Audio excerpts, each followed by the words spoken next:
اعوذ باللہ من الشیطان الرجیم بسم اللہ الرحمن الرحیم سورۃ الحجرات پارہ نمبر 26 رکوع نمبر 13 آیت نمبر 6۔ آج کا سبق ہے یا ایھا الذین آمنوا، اے ایمان والو، ان جاءکم، اگر آئے تمہارے پاس، فاسق کوئی گنہگار، بنبأ کوئی خبر لے کر، فتبینوا تو اچھی طرح تحقیق کر لیا کرو، ان تصیبوا قوما بجہالۃ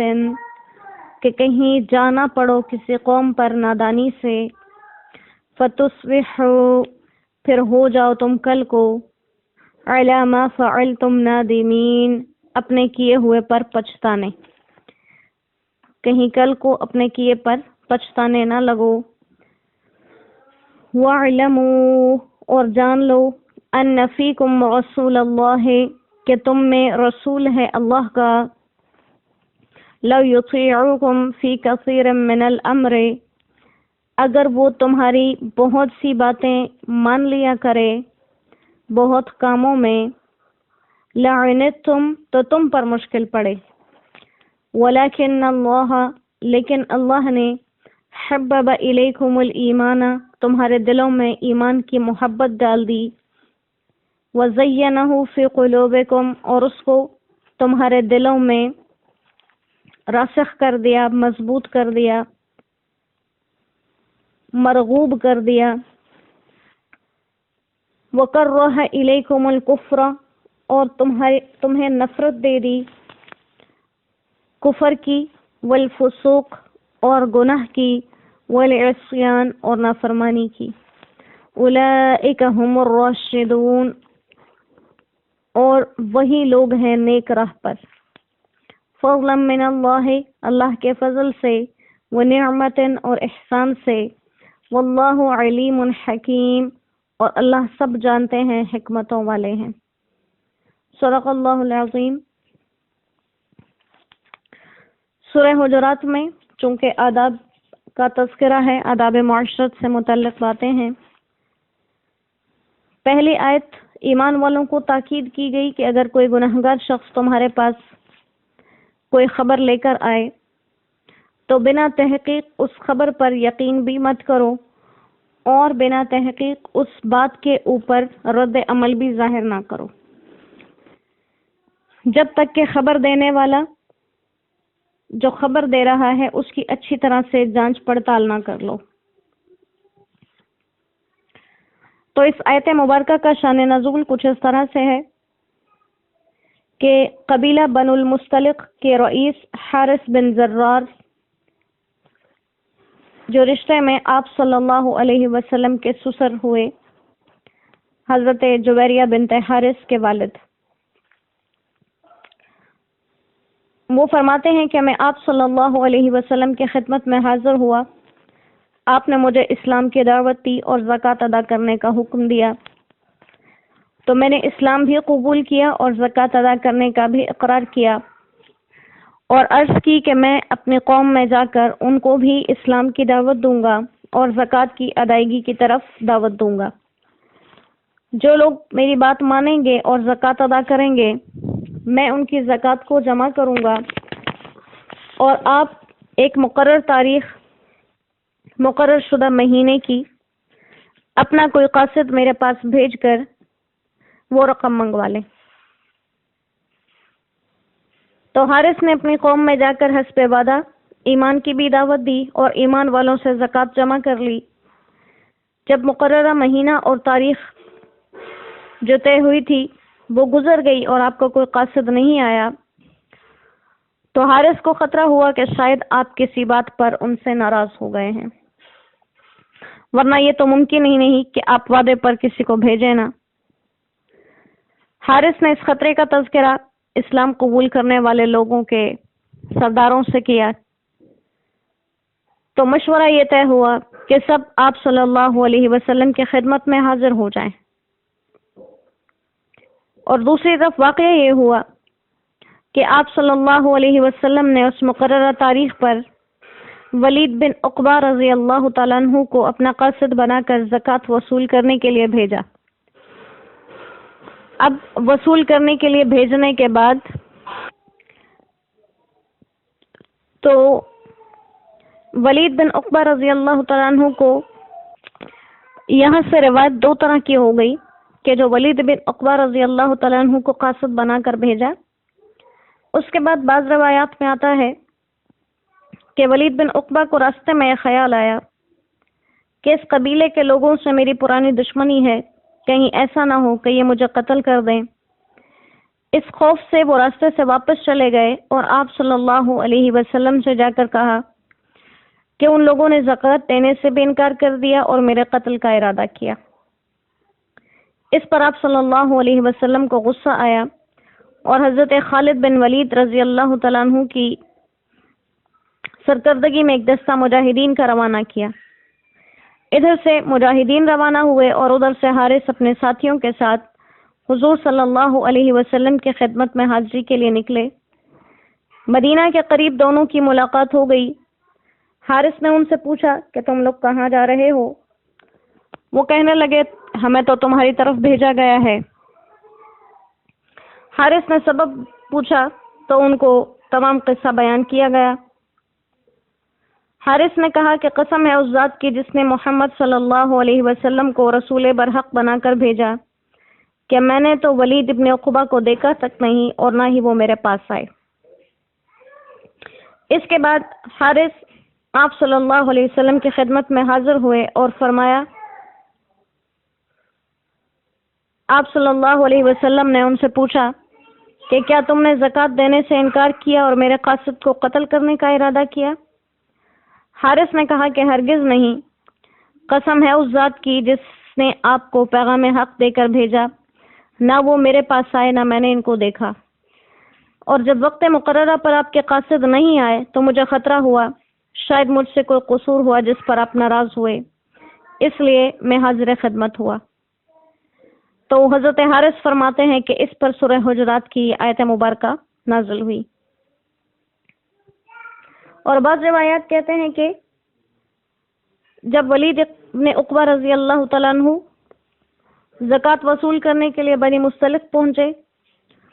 تو اس قبیلے کے لوگوں کو چونکہ معلوم تھا کہ یہ حضور کی طرف سے قاصد آئے ہیں تو وہ ان کے استقبال کے لیے اپنی بستی سے باہر آئے،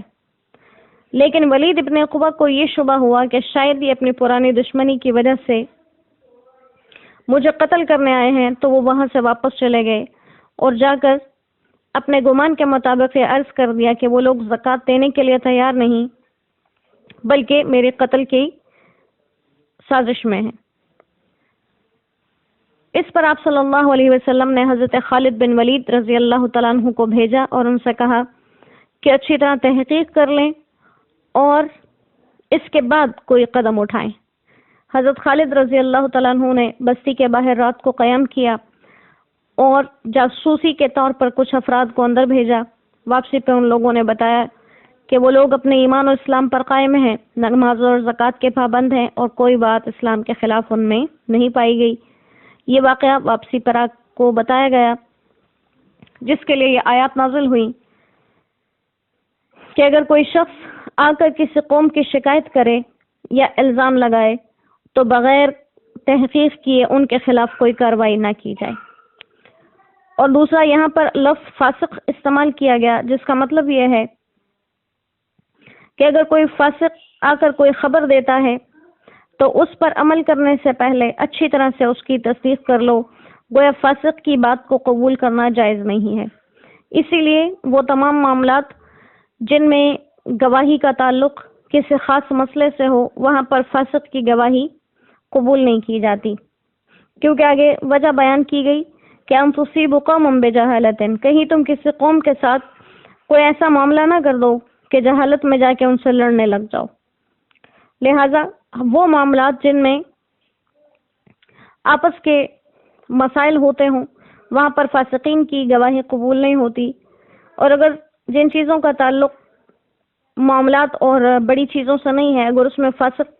کوئی بات کرے تو پھر اس کو قبول کر سکتے ہیں۔ اب یہاں پر بات کی جا رہی ہے حضرت ولید بن عقبہ رضی اللہ تعالیٰ عنہ کی، اور لفظ آیا ہے فاسق۔ تو اس کے اوپر کوئی شخص یہ شبہ کر سکتا ہے کہ آیت میں ان کو فاسق کہا گیا، جبکہ صحابہ کرام رضوان اللہ علیہم اجمعین کے متعلق تمام امت مسلمہ کا یہ متفقہ فیصلہ ہے کہ الصحابۃ کلہم عدول، صحابہ سب کے سب ثقہ ہیں، قابل اعتبار ہیں، ان کی کسی خبر پر کوئی گرفت نہیں کی جا سکتی۔ تو ان دونوں چیزوں میں بظاہر تعارض نظر آ رہا ہے۔ تو سب سے بڑی چیز تو یہ ہے کہ اللہ نے صحابہ کرام کے بارے میں قرآن مجید کے اندر فرمایا ہے رضی اللہ عنہم ورضوا عنہ۔ اگر ان سے کوئی خطائیں کچھ ہوا بھی ہے تو اللہ نے اعلان کر رکھا ہے، لہٰذا اللہ ان کی گرفت نہیں کریں گے۔ دوسرے، یہاں پر جو فاسق کا لفظ استعمال کیا گیا وہ حضرت ولید رضی اللہ تعالیٰ عنہ کے لیے ہے ہی نہیں، اور بیان کرنے کا مقصد یہ ہے کہ جب بات پہنچانے والے اتنے بڑے درجے کے صحابی تھے، لیکن آپ صلی اللہ علیہ وسلم نے ایک دم سے ان کی بات پر عمل کرتے ہوئے دوسری قوم کے خلاف کوئی کارروائی نہیں کی، تو جب اتنی بڑی شخصیت کی بات پر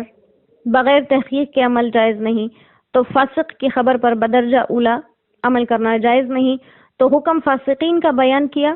اور واقعہ حضرت ولید رضی اللہ تعالیٰ عنہ کا ذکر کیا، تاکہ انسان یہ سمجھ لے کہ جب اتنے بڑی شخصیت کی بات کو بغیر جانچ پڑتال کے نہیں مان سکتے، تو فاسقین کی بات کو ماننا بدرجہ اولا جائز نہیں ہے۔ اور دوسرا، صحابہ کرام رضوان اللہ علیہم اجمعین گناہوں سے معصوم نہیں تھے، لیکن اگر ان سے کبھی کوئی خطا ہو جاتی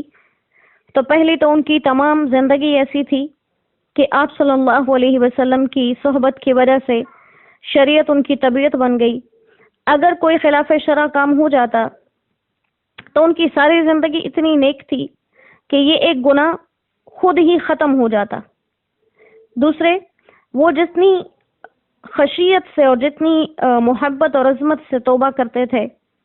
کہ خود اپنے آپ کو سزا کے لیے پیش کر دیتے، کبھی مسجد کے ستونوں سے باندھ دیتے، تو بحکم حدیث اتنی شدت سے توبہ کرنے والے کا گناہ ایسا ہو جاتا ہے گویا اس نے کیا ہی نہیں۔ دوسرا، قرآن کریم نے خود بھی کہا کہ ان الحسنات یذہبن السیئات، نیکیاں گناہوں کو مٹا دیتی ہیں، اور وہ لوگ تھے جن کی نیکیوں تک کوئی پہنچ ہی نہیں سکتا۔ جیسے حدیث مبارکہ کے اندر نقل کیا گیا، حضرت سعید ابن زید کی روایت ہے سنن ابو داؤد اور ترمذی کی، کہ خدا کی قسم ان میں سے کسی شخص کا نبی کریم صلی اللہ علیہ وسلم کے ساتھ جہاد میں شریک ہونا جس میں ان کے چہرے پر غبار پڑ گیا، تمہاری عمر بھر کی اطاعت سے افضل ہے، اگرچہ تم میں سے کسی ایک کو نوح علیہ السلام جتنی عمر ہی کیوں نہ دے دی جائے۔ لہٰذا یہاں سے صحابہ کرام کی شان پر کوئی سوال نہیں آتا۔ جنہوں نے سوال اور اعتراض کرنے ہوتے ہیں وہ ان کے بغیر بھی کرتے ہیں، اور جنہیں صحابہ سے محبت ہے ان کے دلوں میں ان چیزوں کے باوجود بھی صحابہ کی محبت میں کوئی کمی نہیں آتی۔ یہ اپنے ایمان کا معیار ہے۔ اللہ نے ایمان کے معیار کو پرکھنے کے لیے صحابہ کی محبت رکھی ہے۔ اگلی آیت میں تذکرہ کیا کہ وَاعْلَمُوا أَنَّ فِيكُمْ رسول اللہ ہے، تم میں اللہ کے رسول ہیں، جو کہ اللہ کی طرف سے ایک بہت بڑا احسان ہے۔ تو کہا کہ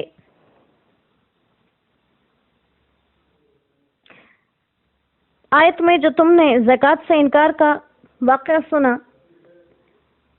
اس پر تم سب کو طیش آ گیا، اور تمہاری یہ رائے تھی کہ اس قوم کے خلاف چڑھائی کر دی جائے، لیکن اللہ کے رسول نے چڑھائی اختیار نہیں کی، بلکہ وہ صورت اختیار کی جو بہتر تھی، کہ تحقیق کی۔ لہٰذا اگر وہ بہت سارے کاموں میں تمہاری بات مان لیں تو تمہاری بات مان لینا، تمہاری رائے درست تو ہو سکتی ہے، لیکن تمہاری رائے کے مطابق عمل کرنا درست نہیں ہے، کیونکہ جس حالات سے اور جن زاویوں سے وہ کسی بات کو دیکھتے اور پرکھتے ہیں وہاں تک تمہاری نگاہ نہیں جا سکتی۔ جتنی دانش اللہ نے ان کو عطا فرمائی ہے، جتنی فراست، وہ تمہیں حاصل نہیں، اس لیے اگر وہ تمہاری رائے پر چلیں تو بہت سے معاملات میں تم خود ہی نقصان میں پڑ جاؤ گے۔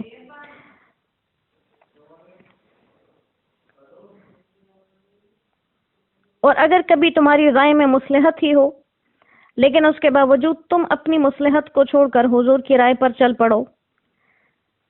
اور اس کی وجہ سے تمہیں کوئی دنیاوی نقصان بھی پہنچ جائے تو اس میں اتنا نقصان نہیں جتنا حضور کا تمہاری مرضی کے مطابق چلنے میں بڑا بھاری نقصان ہو جائے گا۔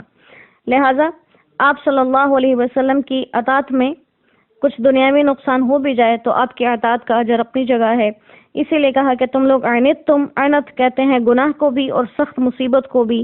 یعنی تم بہت زیادہ شدید مصیبتوں میں پڑ جاتے۔ لہٰذا اللہ تعالیٰ نے تمہیں اس مصیبت سے بچایا اور تمہارے دلوں میں ایمان کی جگہ بنا دی اور کفر سے، فسوق سے اور نافرمانی سے اللہ تعالیٰ نے تمہیں نفرت دے دی ہے۔ اسی لیے دعا آتی ہے اس کے متعلق ہی، جیسی یہ آیات ہے اسی مفہوم کی، اللہم حبب الینا الایمان وزینہ فی قلوبنا وکرہ الینا الکفر والفسوق والعصیان واجعلنا من الراشدین۔ اللہ نے یہ صفات بیان کی تو انہی صفات کے ساتھ حدیث مبارکہ کی یہ دعا ہے کہ اللہ کریم ہمیں انہی صفات سے متصف فرما دے۔ اللہ نے فرمایا یہ فضل من اللہ و نعمہ، یہ اللہ ہی کا فضل و احسان ہے، اور اللہ یہ اپنا فضل کیوں کرتے ہیں اور احسان کیوں کرتے ہیں وہ اس کا علم بھی رکھتے ہیں اور وہ اس کے معاملے میں حکمتیں بھی جانتے ہیں۔ تو اللہ کریم ان صفات سے ہمیں متصف فرمائے اور جو آداب معاشرت ہمیں سکھائے جاتے ہیں اللہ کریم ہمارے معاشرے کو ان آداب پر چلنے کی توفیق عطا فرمائے۔ وما علینا الا البلاغ وآخر دعوانا ان الحمد للہ رب العالمین۔ السلام علیکم ورحمۃ اللہ وبرکاتہ۔